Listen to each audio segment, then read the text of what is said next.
Because I'm HIV positive and I contracted HIV through unprotected sex, doesn't make me a lesser person, doesn't make me a whore, doesn't make me a person with no values and morals. It just makes me human.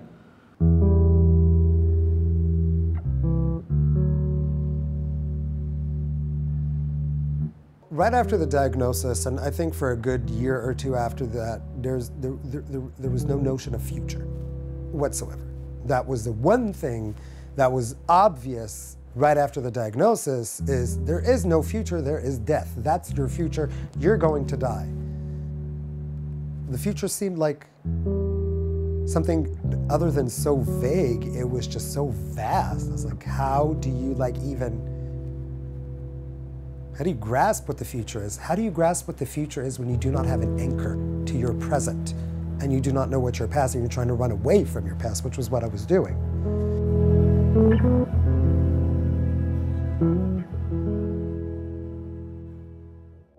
When I was living in the States, I was a flight attendant. When I moved there right after my military service here in Israel, it was something that I was supposed to do for a few short years. Have fun, see the world, live away from Israel, do my thing, figure myself out, and then see what life has entailed for me.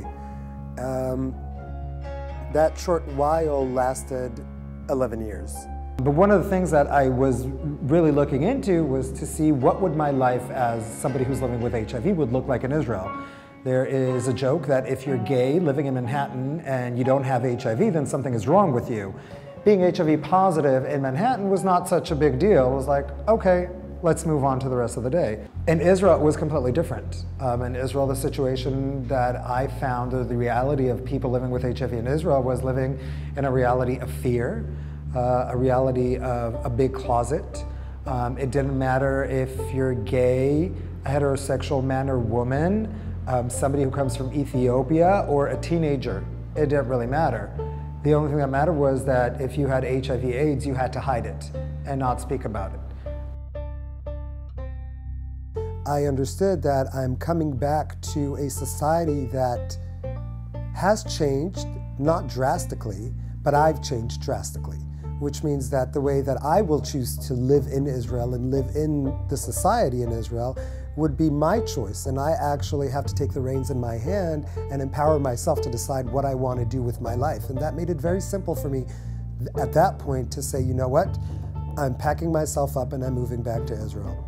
I contacted the Israel AIDS Task Force, which is the only NGO in Israel that works within the HIV/AIDS field. I wanted to volunteer. They offered me a job. I couldn't say no to the position. And what I did was I was actually the liaison between the positive community and the organization. It was under my responsibility to create social events and cultural events and activities in general for people living with HIV to be able to come and spend time with each other and get to know and get empowered by being a group and not individuals, which is how we lead our lives on a daily basis. That was the fun part of my job. The less fun part was the discrimination resolution, where complaints about discrimination within the system. We were getting a lot of complaints about dentists throughout Israel that were discriminating against people living with HIV. Discrimination was obvious on two factors. One, either the doctors, the dentists were saying, we will not accept you for treatment at all. You need to go to a special clinic in a hospital, which there is no such thing. And the other side of discrimination was, we will accept you for treatment, but as a last patient of the day. And the rationale standing behind that was a rationale that was in the 80s, where HIV can be contracted by any way, including by air, and all the tools that the dentists use need to go through very specific and elaborate sterilization process. I had one dentist that sat me in the chair. She already put me up in the apron and all the good stuff. Her tray was already pulled up. She was ready to go dig into my mouth. And then she starts asking me for my medical history. And I told her, I know that I'm not obligated by law to share this information with you, but I'm HIV positive. Her hand was on my shoulder. She took her hand off and took 3 steps backwards and said, I don't treat people like you here. Of course, we got the Ministry of Health, involved. These dentists were called in for a hearing to tell you that something was done about this. Absolutely not. The system is not quick to change. That's why, to me, it's my calling to change the reality that I live in, first of all, which pertains to other people living in the same situation. Nobody should live their life like this.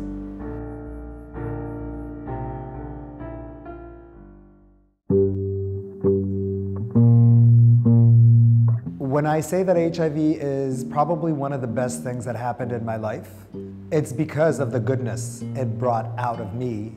And that's when I decided on founding HIVtalk.com, which is a website in Hebrew. It's a content website that deals with HIV/AIDS. My aim is to do it from a non-judgmental point of view. So state-of-the-art Yetzirat Mofet, which means masterpiece in Hebrew, is actually a collaboration of 4 different groups. HIVtalk.com, which is my website, and myself, of course. The Israeli AIDS Doctors Society, Shinka, which is a school for design and engineering, and a pharmaceutical company called GSK, where we built an exercise for the students where we asked them to speak about HIV/AIDS through images and not through words, and showing the perspective of what HIV/AIDS looks from the outside. This work had substance. This work that I was doing was in grassroots level. This was at the basic of, in some cases, it was saving people's life from death, but in a lot of other cases, in most of the cases, it was saving people from themselves. Being able to empower them through me, through my experience, through living with HIV, and coming to the positive community in Israel and telling them and showing them that there's another way of living life. We don't have to live life like this. Where will I be in 10 years? Or what does the future hold in 10 years? A world free of AIDS, a world free of HIV, which is totally attainable. There are a few things that need to be done, but it's completely attainable if that's what we want to do. If we set our minds to eradicating HIV/AIDS from the world, we can do it. We totally can do it. We know how to do it. And a world where those of us who have survived life with HIV and triumphed the death that is associated with AIDS, we would be proud to say that and speak it out loud. And the world will be turning to the 34 million people living with HIV/AIDS right now in the world, recognizing the heroism which comes from the mere fact that they're living their life as HIV positive world in a world that tells them that they should not be.